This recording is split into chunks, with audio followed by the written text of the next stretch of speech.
LIC Jeevan Umang plan, इसका table number है 943।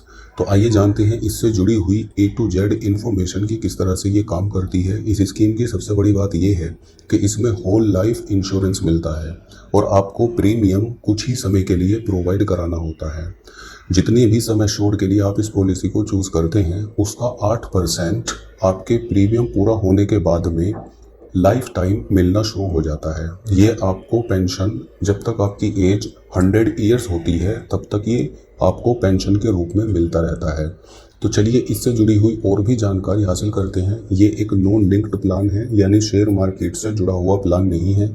अगर शेयर मार्केट में किसी भी तरह का कोई क्रैश आता है या शेयर मार्केट डाउन जाती है, अप जाती है, तो इस स्कीम के अंदर मिलने वाले बेनिफिट्स पर किसी भी तरह का कोई प्रभाव नहीं पड़ता है। ये एक लिमिटेड प्रीमियम पेमेंट प्लान है। लिमिटेड प्रीमियम पेमेंट टर्म का मतलब ये है कि अगर आपने मान लीजिए आपकी होल लाइफ इसमें कवर हुई है तो आपको सारी ज़िंदगी यानी कि होल लाइफ प्रीमियम देने की ज़रूरत नहीं है। आपको लिमिटेड पीरियड के लिए ही प्रीमियम यानी कि किस्तें देनी होती हैं। उसके बाद में आपको इसका लाभ जीवन भर मिलता रहता है।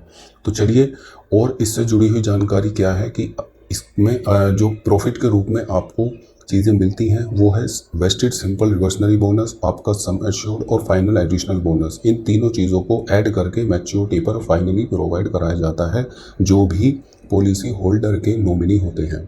अब इसकी एलिजिबिलिटी क्राइटेरिया की अगर हम बात करें तो पॉलिसी 4 ऑप्शन में आपको अवेलेबल मिलेगी। ऑप्शन 1, ऑप्शन 2, ऑप्शन 3 और ऑप्शन 4। ऑप्शन 1 के लिए जो PPT यानी कि प्रीमियम पेइंग टर्म है वो 15 साल है। ऑप्शन 2 के लिए 20 ईयर्स है। ऑप्शन 3 के लिए 25 ईयर्स है और ऑप्शन 4 के लिए 30 ईयर्स है। अब अगर मैक्सिमम एज एट एंट्री की बात करें तो ऑप्शन 1 यानी कि 15 ईयर्स के PPT के लिए maximum age eight entry 55 years है। ऑप्शन 2 के लिए जो 20 ईयर्स का PPT है उसमें मैक्सिमम एज 50 ईयर्स है और ऑप्शन 3 के लिए maximum age eight entry 45 years है और ऑप्शन 4 के लिए maximum age eight entry 40 years है। मिनिमम एज एट एंट्री अगर हम PPT के अकॉर्डिंग बात करें यानी कि जो आपकी मैच्योरिटी एज होनी चाहिए वो 30 ईयर्स मिनिमम है सभी केसेस के लिए। Maximum age at end of PPT है 70 ईयर्स यानी कि 70 साल से पहले पहले जो भी आप प्रीमियम चूज़ करते हैं वो पूरा हो जाना चाहिए। ये चारों ऑप्शन के लिए एक समान है। अब मिनिमम एज एट एंट्री की बात करें तो चारों ऑप्शन के लिए minimum age eight entry 90 days है। अब इसके साथ साथ अगर हम इसका पॉलिसी पीरियड कैलकुलेट करें तो इसका पॉलिसी पीरियड कैलकुलेट होकर आता है 100 माइनस एज एट एंट्री। मान लीजिए आपकी एज 40 ईयर्स है जब आप इस प्लान को चूज़ करते हैं तो 100 माइनस 40 यानी कि 60 ईयर्स आपकी पॉलिसी पीरियड होगा। मिनिमम सम एश्योर्ड इस पॉलिसी के अंदर सभी ऑप्शन के लिए 2 लाख है और मैक्सिमम सम एश्योर्ड की कोई सीमा नहीं है और आप अपने बजट के अकॉर्डिंग 25,000 के मल्टीपल में अपने सम एश्योर्ड को इंक्रीज कर सकते हैं यानी कि 2,25,000, 2,50,000, 2,75,000, 3 लाख, इस रेशो में आप अपने सम एश्योर्ड को इंक्रीज कर सकते हैं। अब अगर हम बात करें कमिटमेंट ऑफ रिस्क की, जैसे कि क्योंकि इसमें बच्चों को भी इंक्लूड किया जाता है तो बच्चों को इंक्लूड करने के लिए उनकी एज के अकॉर्डिंग इसमें रिस्क कवर होता है। अगर 8 साल या उससे बड़ा बच्चा है तो इमीडिएटली उसका रिस्क शुरू हो जाता है, लेकिन अगर बच्चे की एज 8 साल से कम है तो 8 साल पूरा होने पर उसका जो रिस्क है वो शुरू हो जाता है, या 2 साल बच्चे की आपने प्रीमियम पे किया हो उसके बाद में रिस्क शुरू होता है। इसके साथ साथ अगर हम बात करें प्रीमियम पेमेंट ऑप्शन की तो मंथली, क्वार्टरली, हाफ ईयरली या ईयरली आप अपने प्रीमियम को पे कर सकते हैं। लोन फैसिलिटी भी इसके अंदर अवेलेबल है, यानी आफ्टर 2 ईयर्स ऑफ प्रीमियम, जब आपने 2 साल प्रीमियम पे कर दिया है तो आप अपने जमा किए हुए प्रीमियम का 90% तक लोन भी ले सकते हैं। इसके साथ साथ इसके अंदर पेड अप पॉलिसी भी अवेलेबल है 80% ऑफ सरेंडर वैल्यू। राइडर्स की अगर बात करें तो राइडर्स इसके अंदर चारों राइडर्स अवेलेबल हैं। Accidental death and disability benefit rider, accident benefit rider, new term assurance rider और new critical illness benefit rider. इन चारों राइडर्स को आप अपने इस प्लान के अंतर्गत ले सकते हैं। और अगर आप मान लीजिए इस पॉलिसी को बच्चों के लिए ले रहे हैं तो फिर आपको प्रीमियम वेवर बेनिफिट राइडर भी जरूर लेना चाहिए।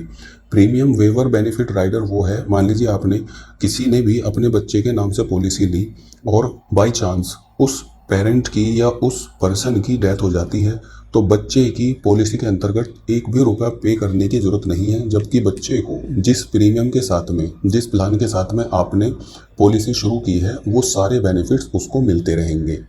अब इसमें दोस्तों अगर हम बात करें आगे ग्रेस पीरियड की, तो ग्रेस पीरियड भी इसके अंदर अवेलेबल है। एक्स्ट्रा टाइम दिया जाता है, प्रीमियम अगर आपका ड्यू हो जाता है उसके लिए ईयरली, हाफ ईयरली, क्वार्टरली अगर आप पे करते हैं अपना प्रीमियम तो 30 डेज़ का टाइम मिलता है। मंथली आप 15 डेज़ के टाइम पूरा होने के बाद में भी अपना जो प्रीमियम है उसको पे कर सकते हैं। टैक्स बेनिफिट्स भी इसके अंदर अवेलेबल हैं, यानी जो भी प्रीमियम आप पे करते हैं उस पर टैक्स की धारा 80C के तहत आपको टैक्स का बेनिफिट भी मिलता है। मैच्योरिटी एंड डेथ बेनिफिट्स के बाद में जो भी पैसा मिलता है वो बिल्कुल टैक्स फ्री होता है, टैक्स की धारा 1010D के तहत। अब इसके अंदर आप जो लमसम अमाउंट होता है, जो भी आप ये प्लान लेते हैं तो मैच्योरिटी के बाद में उस अमाउंट को आप एक साथ भी ले सकते हैं और इंस्टॉलमेंट में भी आप उस पैसे को प्राप्त कर सकते हैं। अब इसके साथ साथ दोस्तों अगर हम एक एग्जांपल के साथ में इसको समझते हैं डिटेल में, मान लीजिए आज आपकी एज 30 ईयर्स है और आप 10 लाख रुपए के सम एश्योर्ड के लिए इस प्लान को लेते हैं, तो पीपीटी आप चूज़ करते हैं 30 ईयर्स का, तो पॉलिसी पीरियड आपकी 100 - 30 यानी कि 70 ईयर्स होगी। मंथली प्रीमियम जो आपका कैलकुलेट होकर आता है वो 2582 रुपये होता है टोटल प्रीमियम। और जो एनुअल प्रीमियम होता है यानी सालाना अगर आप अपने प्रीमियम को चुकाना चाहते हैं तो वो 30,326 रुपीज़ होता है। इस केस में अगर हम कैलकुलेट करें तो 9,10,000 रुपये लगभग आपका प्रीमियम टोटल कैलकुलेट होकर आता है, जो आपको आगे आने वाले 30 सालों में पे करना है। अब दोस्तों इसमें आपको क्या बेनिफिट होगा, जैसे ही आपका प्रीमियम पेइंग टर्म पूरा हो जाता है उसके बाद में आपको 80,000 रुपीज़, क्योंकि सम एश्योर्ड का 8% आपको सालाना बेसिस पर पेंशन मिलती रहेगी जब तक आप जीवित रहेंगे, तो 10 लाख का 8% यानी 80,000 रुपये आपको पेंशन के रूप में ज़िंदगी भर मिलते रहेंगे।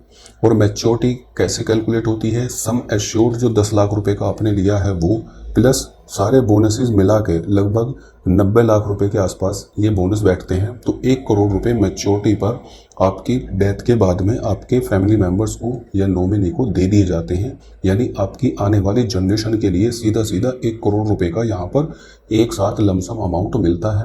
और आपको आगे आने वाले 30 सालों तक, मान लीजिए आपकी एज 30 साल है और 30 साल का प्रीमियम आपने पे किया है, तो लगभग 40 साल तक आपको हर साल 80,000 रुपये मिलते रहेंगे। डेथ बेनिफिट्स अगर हम बात करें इसके अंदर, तो डेथ बेनिफिट्स पॉलिसी पीरियड के अंदर अगर डेथ होती है तो 10 लाख रुपए आपको जो सम एश्योर्ड है वो मिलेंगे प्लस बोनसेस मिलेगा। इसके साथ साथ सरेंडर वैल्यू की अगर हम बात करें तो सरेंडर वैल्यू भी इसके अंदर अवेलेबल है। Policy can be surrendered after 2 years, यानी आप 2 साल तक पॉलिसी को चलाने के बाद में उसको सरेंडर भी कर सकते हैं। रिवाइवल का ऑप्शन भी अवेलेबल है। इस आप अगर मान लीजिए प्रीमियम पे नहीं कर पाए हो, कुछ साल के लिए आपकी जो पॉलिसी है वो बंद हो जाती है, तो आप उसको दोबारा से रिस्टार्ट कर सकते हैं। पेडअप कुछ एक चार्जेस आपको देने होते हैं। इसके साथ साथ 5 साल के अंदर अंदर आपको अपनी पॉलिसी को दोबारा से शुरू करने का टाइम भी मिलता है। तो ये थी दोस्तों इस पूरी इंश्योरेंस पॉलिसी की बेसिक जानकारी जो आपको देखनी चाहिए, क्योंकि इसके अंदर आपको सबसे ज़्यादा बेनिफिट ये मिलता है कि ज़िंदगी भर आपको पेंशन का लाभ मिलता है, प्लस इसमें आपकी आने वाली जनरेशन के लिए एक लमसम अमाउंट 1 करोड़ रुपए के आसपास इकट्ठा हो जाता है। आप अपने बजट के अकॉर्डिंग इस प्लान को ले सकते हैं, यानी प्रीमियम कम या ज़्यादा आपके सम एश्योर्ड के बिहाफ पर आप कर सकते हैं। आई होप दोस्तों आपको ये जानकारी अच्छी लगी होगी। अगर वीडियो पसंद आए तो प्लीज़ हमारे चैनल को सब्सक्राइब करें और हमारे इस वीडियो को एक लाइक जरूर दें। धन्यवाद।